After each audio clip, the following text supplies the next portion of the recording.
Welcome to Impact Talk to Manipur. Impact Talk to Manipur miyang tabi raba khwai pumna makpu taram na okchabaga loina iko ngon na kurumjari. Ngasi ay koigi guest on election biraba se People's Resource Development Association PRDA hana ladiba dugum laba maruina loktaki akoi bde ladiba ngami singi akoi begi fibam yokhat naba kankhat naba khona ba chawu tawdang lobi riba dugum laba NGO sigi secretary gi thawai pubi riba Longjam Suranjoy ne Oja Suranjoy bu Impact TV ge studio je taram nokchari Oja Suranjoy ahan mud lakshani bi wang se People's Resource Development Association hajina tawriba activities sing si kari no kari da pandam thamaga kari da pandam thamaga changjin bi no habdo sugai nang dang tambi Wai jare People Resource Development Association haibasi koi NGO mani masi hujik hana district level da work toromi adu hujikti masi koi state whole state level da koi work tau jare haiba People Resource Development Association haisi koi masina koi na thammi ba koi ki goal si koi ki understanding da Manipur si koi ki kaigum da koi ki tangdu leta da ba kaigum ba koi ki situation kya koi mayok na gare adu masum basi da koi ki Maruina Mioibasi, Mioiba, Moina Lava, Koisi, Kogi Magi, Miyamana, Magi, Belusi, Masa Kangba Luinana, Amasung Masigi Kangaga, me Amabu respect on Aduga Magi duties, Mapam Sana, Matang Matan Sana, Magi duties, Paikat Minaduna, Koyamse, Igna Tamna Leva Santi Leva, Society Amado Kogi Manipur States the Lehanba, Hibasi, not Kogi. Maruiba goal ne huji si PRD jina packet piri ba thawthom sing kari no mamang na packet bigi jing kai lei gre habna jing du jukan tambi PRD si koi huji ti maruina isu mari the work tawi ahan ma koi land and natural resources development ni matang koi lam amasung masigi leiba natural ke pirami ba resources sing je koina aduna ni koi people resource hairisi masigi sida koina Sijana Kangdana, Magi, Magunze Kangdana, Laiba, Isingi, Magun Kangdama, Lamgi, Kanabasi Karino, Masa Kangdaba, Kanagumana, Masin, spoiled over, Mayamsi Yori, Aduna Sugumba Sings Yakoi, Masi Pazana, Kogi Nasarelgi, or Pira Prakiti, Pia Pose, Pazana protect over, preserved over, conserved over Sigi, Hiramsida, Kogi, Lai Lambo sanctions, Masi development plan, Anisu, the Kogi livelihood. Koi miyoibana hingbuda koi sada bayadi adu koi leriba koi ge livelihood ki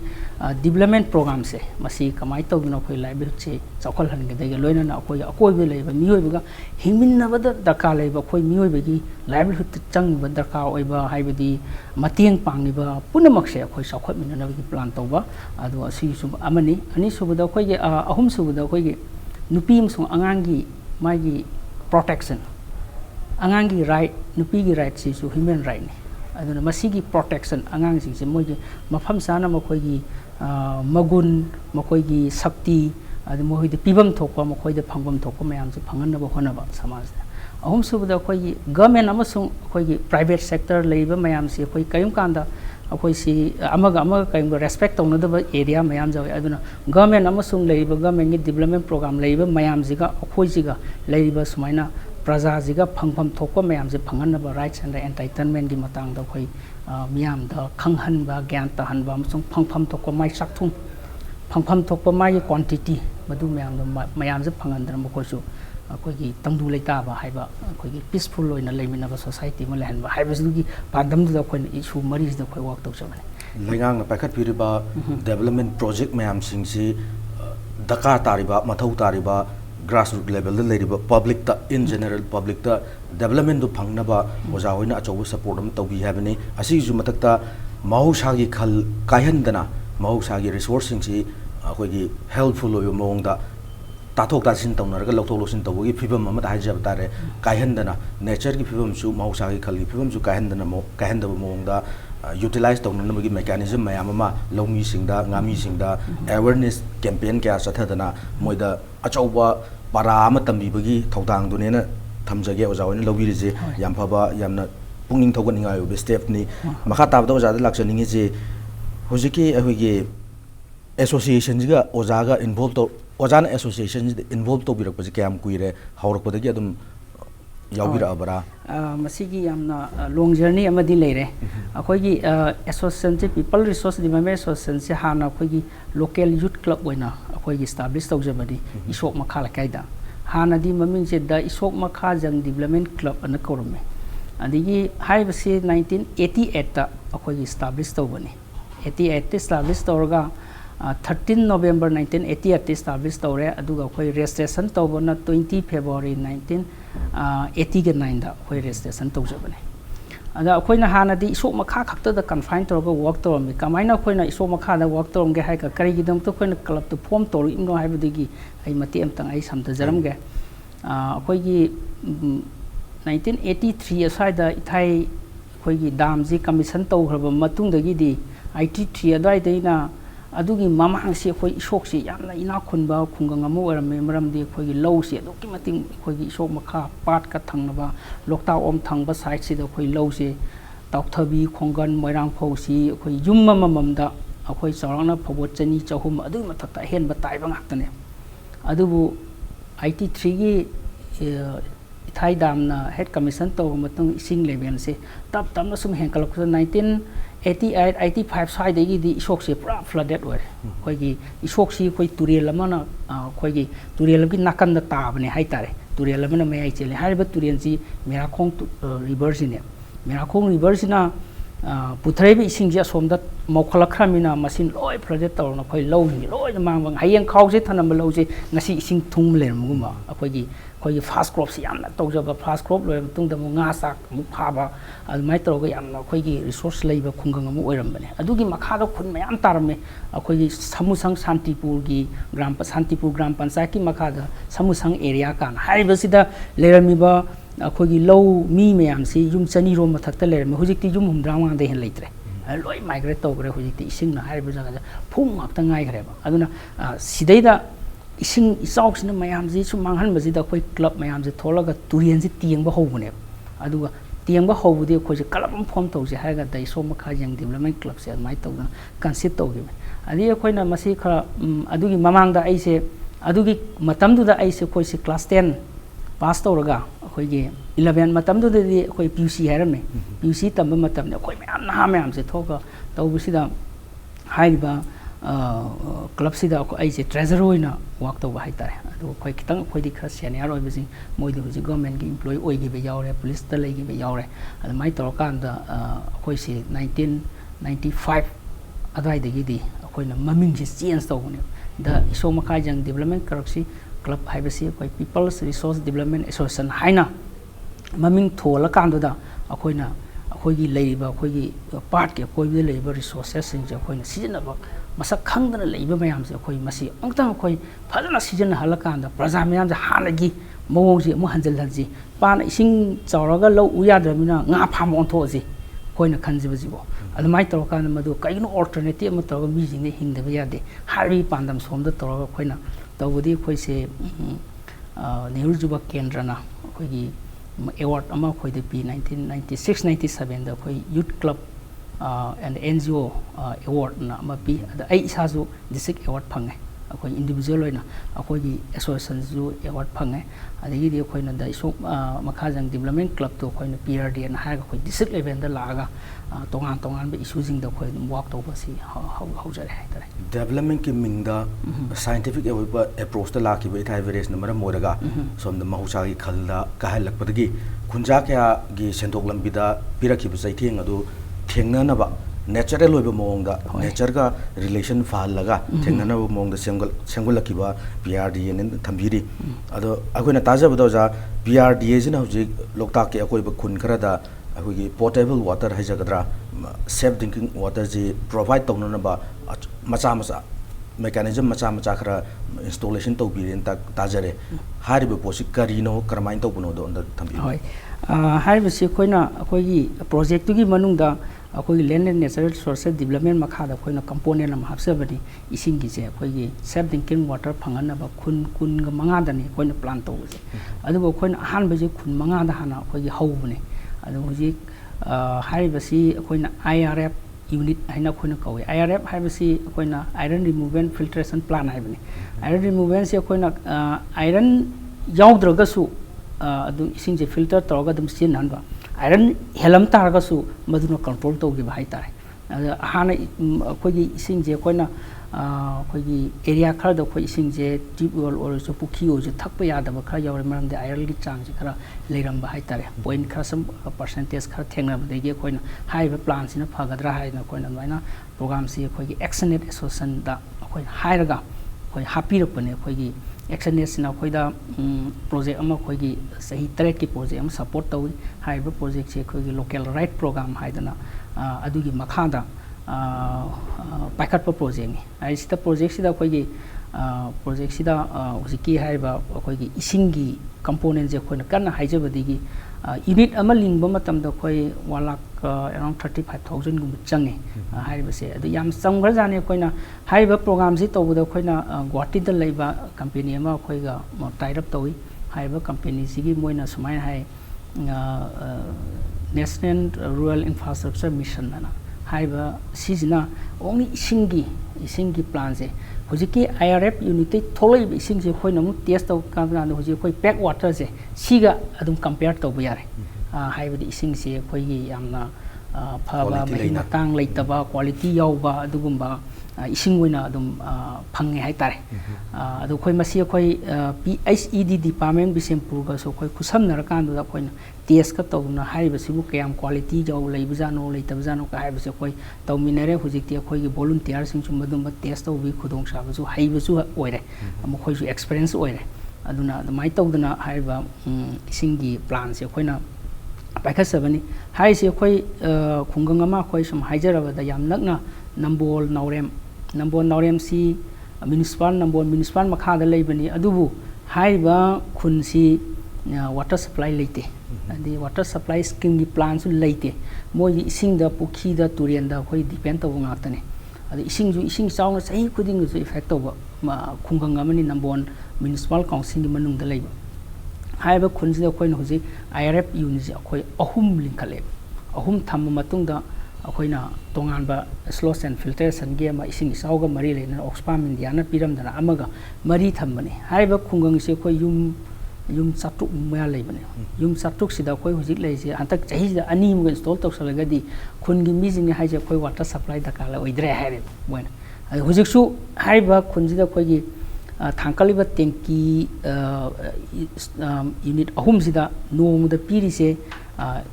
unit amamamna 4000 liter ne parza de piris adi unit ahum jidi 12000 liter si khunda phangale adu tasengna imungi daka oibadu count torogadi khoji wat eba haibadi sakhungi oinadi adu thakpagi oinadi amu access oirabani haibadi konarabani eba adu sida moi parza gi mai gi laikai gi oina daka oibi matungina yenga agadi khoise ani maga ko install tawsana this years the coming year gi plan da ko half khare adu action ne su adum approve tawbirne haibagi ko signen di phange adu masi msu ko mai thamjari adu hariba khungam je water supply supang phangdan leibase ahal nupi na khoi da noma hai ayon da noma suma haiba khoi sibu asu kuina leibase toti be sing do thakpa phangda dum sidro mane ai chahi humdra marfu surbaje mo haibade aina masi nuai mandana masi kai tawje khanba aina masi je ai moigi meeting akhun gi meeting da ai masi plan sim tang da ai khun si da torge na haidana tawne hujikti khun gi naha club sing je loi tholaga moina nongda moigi working period ka je tha thame atopa matam da changaga ising sokpa yade pung mari dagina pung manga ba ma adigi mu ayuktana pung nipan makhai deina mapan makhai ma ong pung ngamui matang ka tane adugi manung da ising do khone singkhalaga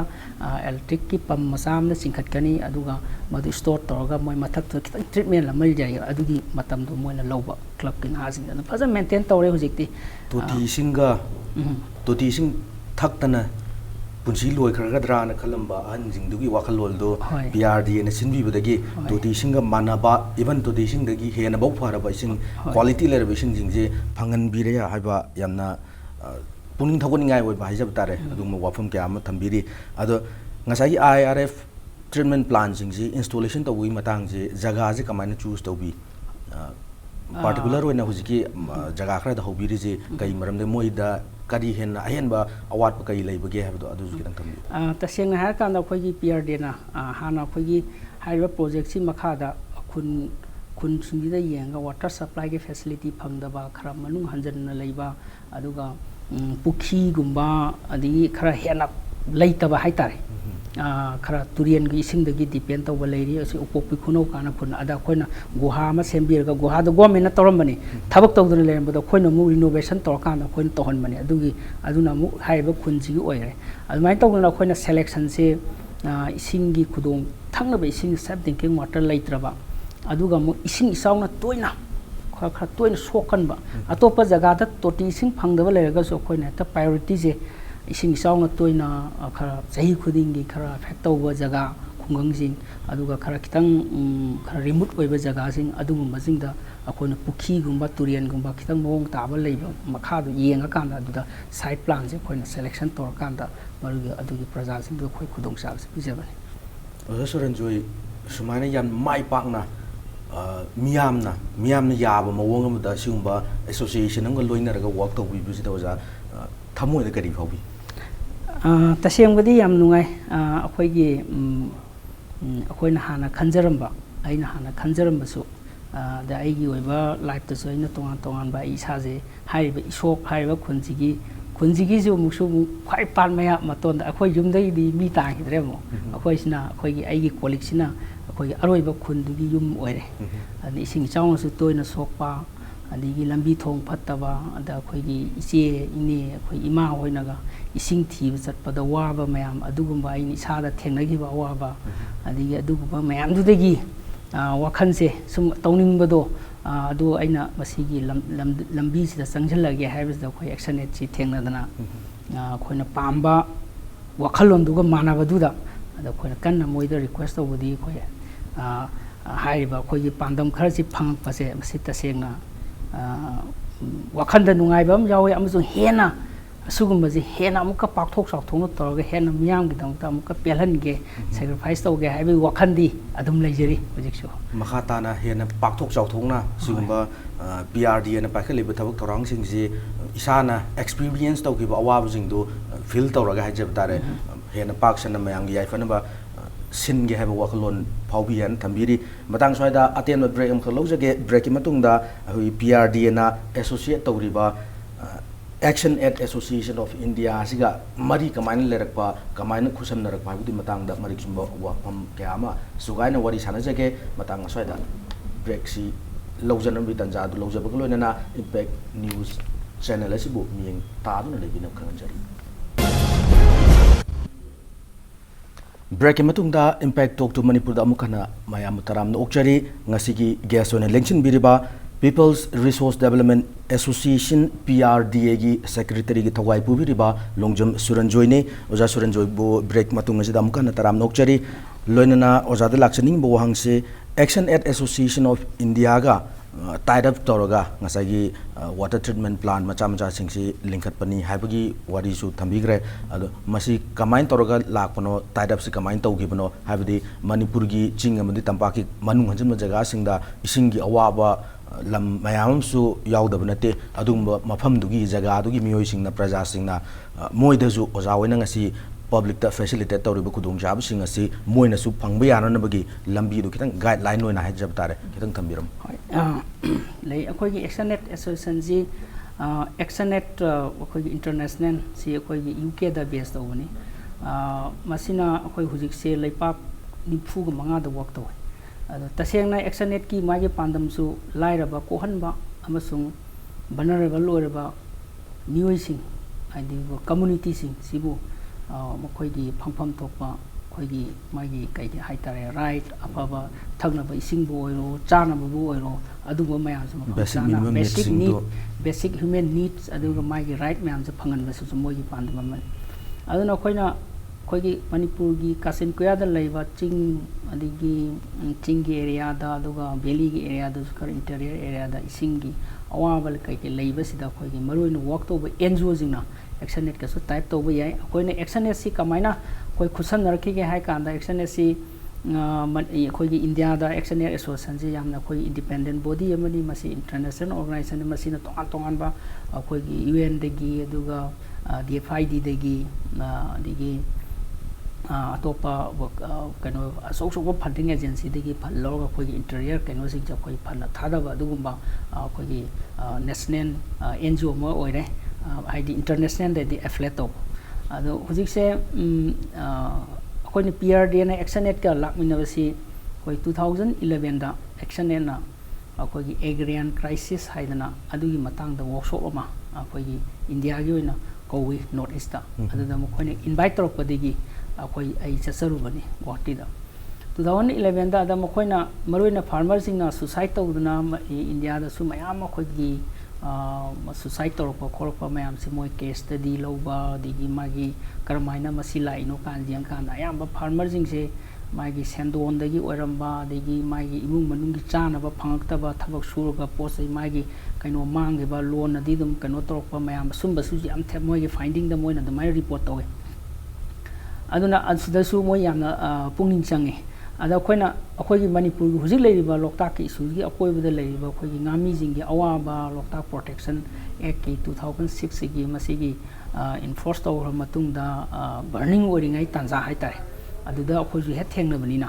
अदा आइना issue जिंगजे खरा मोयदा put up तौ कांदा मोयन ए अदुदी मसि मोय work तौमिनबा यागने हाइदना Moyna दुमाय हारकपने अदुनु साइगी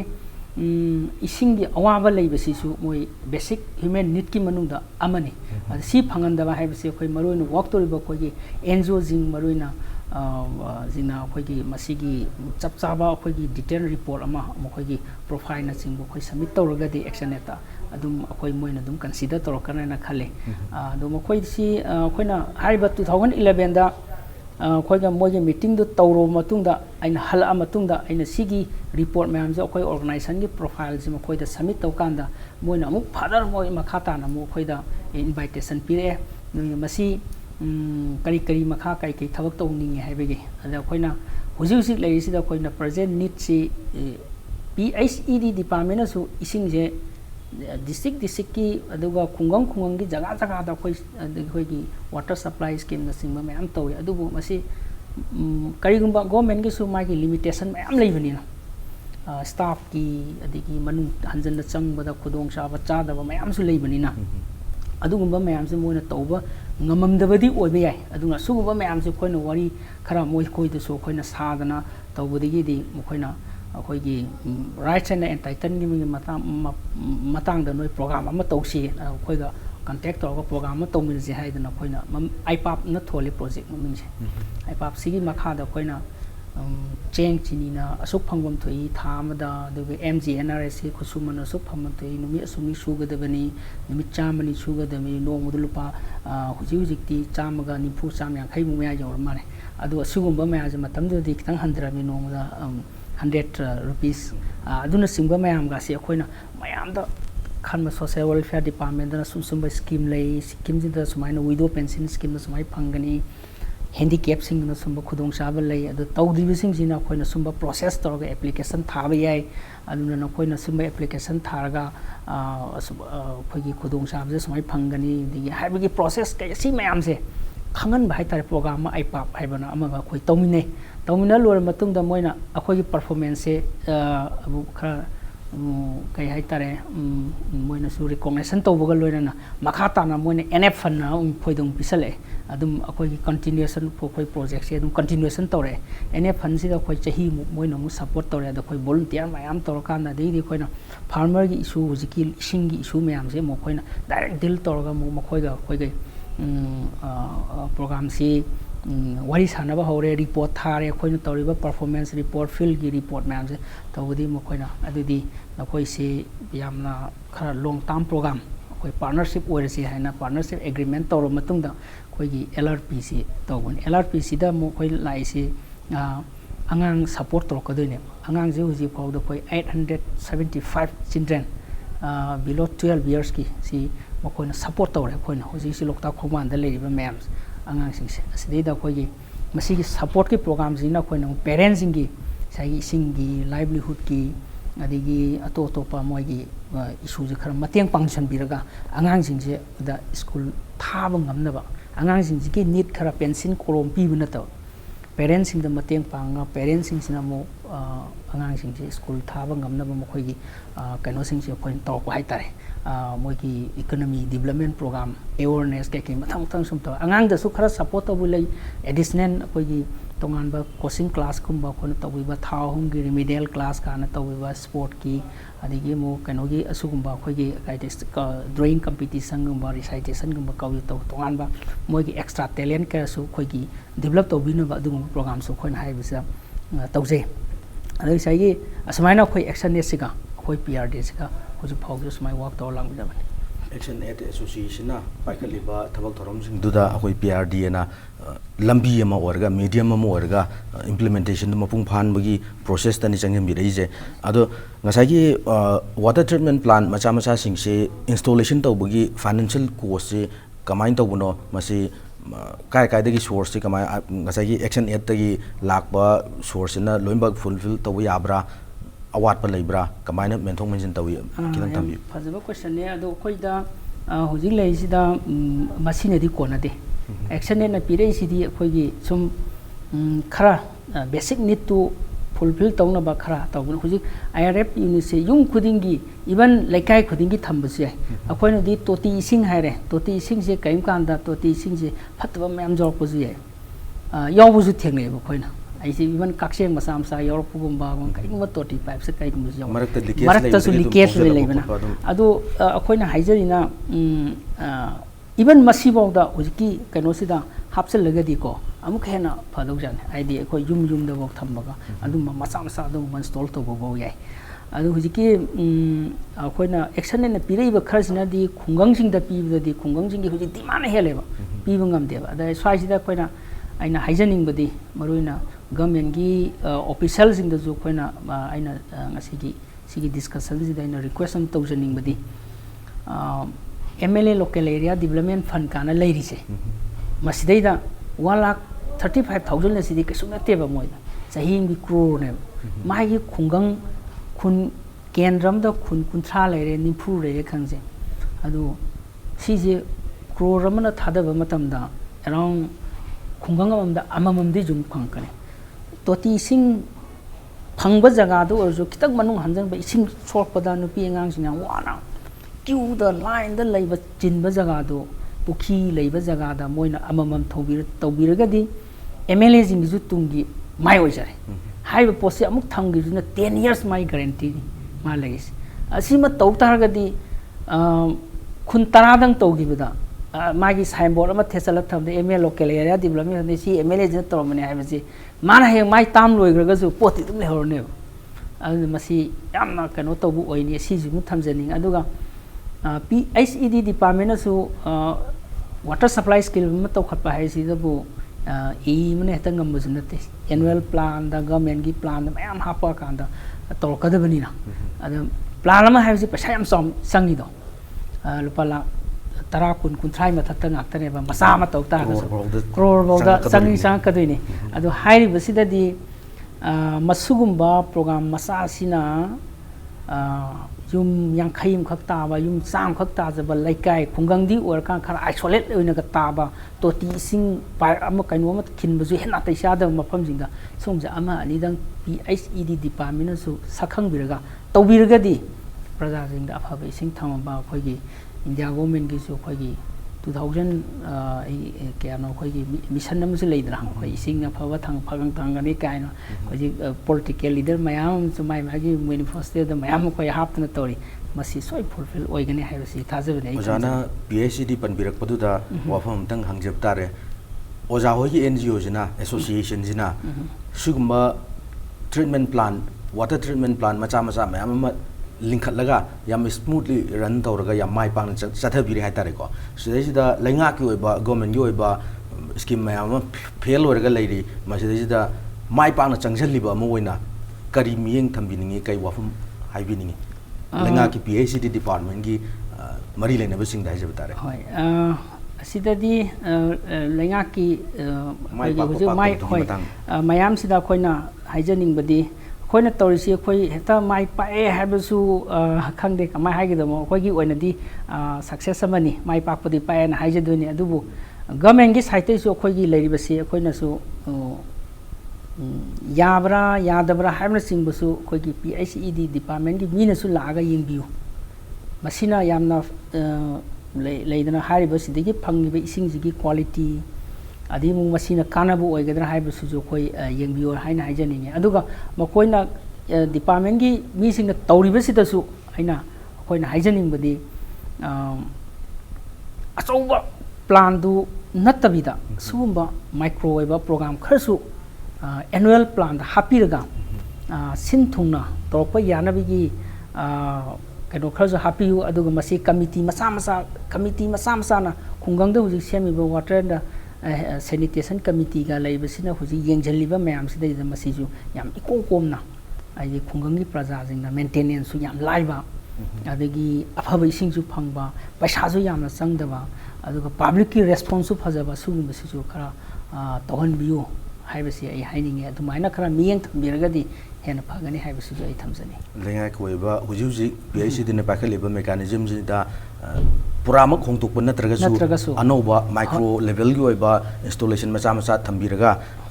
public ta khudung jabadu yaunabni ojan thambiri je yam fajaw afamne ado matang ji doja dong laksaningi je PRDA gi near future da huji horen je da kari tawgadabagi plan laibiri ngasai water treatment plant installation je kai lamda install tawgadab laibiri haibna chingba du matang huji se akoi kun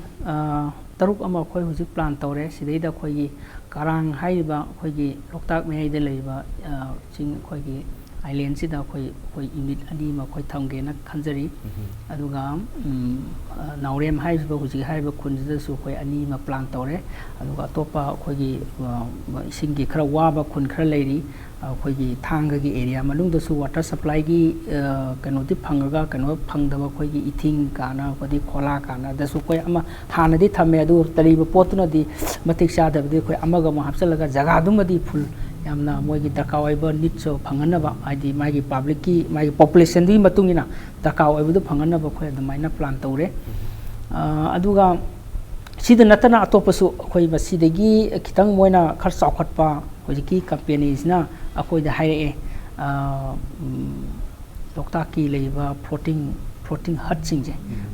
singje around hoji yum chahum lo mayani leise chani ga moina haibdu kun adu khoina haiba gm kanda masi anova kai khara sembako di around 300 pu leiri mane adu sumba sida ju khoi yum ani na ta ahum punjalaga loktak te dum singkhatini ko isingje aduga pam torkanda isingje filter torkanda piba dungba technology amasu lai asisu khoi loktak ki leiba community jingja phangange maramde khoin su adai da floating school lama tawrure the floating school je moina su hai India da masina fast floating school in India koi Manipur gi koi Her Excellency Governor na su lakpiraga magi masunu pina su mayama khoi da pangbirame adubu hujik se school se kitang dipang were koi school je pura full private school nate angang sing se tha hum mari gi mapa mama na thabak suba la akam da leiringai kan sida school gap leibase masida khoina bridging tawna school bridging gumbani pura full kaino nate akhoi academic session je tawba nate aduga muksu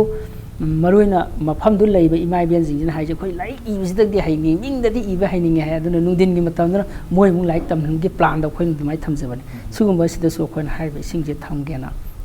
laiba kano sida aduna masi marini na ba government gi local development authority moi gi permission na singba khoi darkaw of the lowraga khoi hariba program su moiga LDA ga su khoi gi khoi ga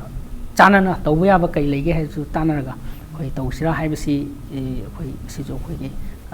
isingi damakta khoi admai khanjabane yam ngajai oja suran joy ngasi impact news gi studio da lengbirak PRDA na pakhaliba thabak thorum kya gi matang da maruina water treatment plant singsi matang da marikchumba wafum kya thambiramba PRDA na makata na pakhalakpa mayam gi laumi singi ngami singi public ki pakhalakpa yai phatorang sing hena mai pangna mapung pan pangthok ngamba oibiu haiba wafum su thamjabag loina matang aswaida ngasi gi onadi impact talk to Manipur loisin na gi tanja lojari pumnam pu kurumjari